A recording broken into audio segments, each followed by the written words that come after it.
বৌমা, আমি 28টি বছর যা পারিনি, তুমি 1 মাসেই তা করে ফেলেছ। পুত্রবধূ বললেন, মা আপনি এ কি বলছেন?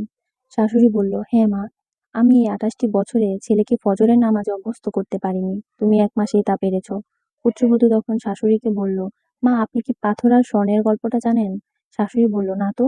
পুত্রবধূ তখন বলতে লাগলো, কোনো এক গ্রামে চলাচলের পথে একটি বড় পাথর প্রতিবন্ধক হয়ে দাঁড়ালো। এক ব্যক্তি রাস্তা পরিষ্কার করতে মনস্থির করলো। সে একটি কুড়াল নিয়ে পাথরটি ভাঙার চেষ্টা করলো। 99টি আঘাত করে সে ক্লান্ত হয়ে গেল।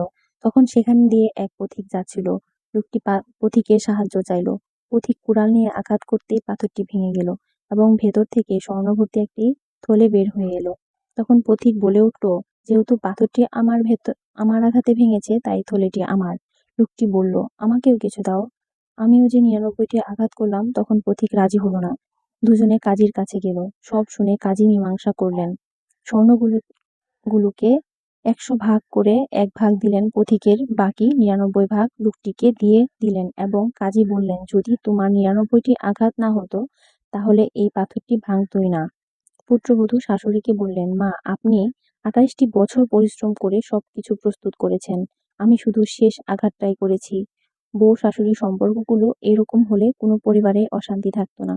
আজকে এ পর্যন্তই। সবাই ভালো থাকবেন, সুস্থ থাকবেন। আর আমার চ্যানেলে যদি নতুন হয়ে থাকেন তাহলে আমার চ্যানেলটি সাবস্ক্রাইব করতে ভুলবেন না এবং পাশে থাকা বেল আইকনটি অবশ্যই প্রেস করবেন। আল্লাহ হাফেজ।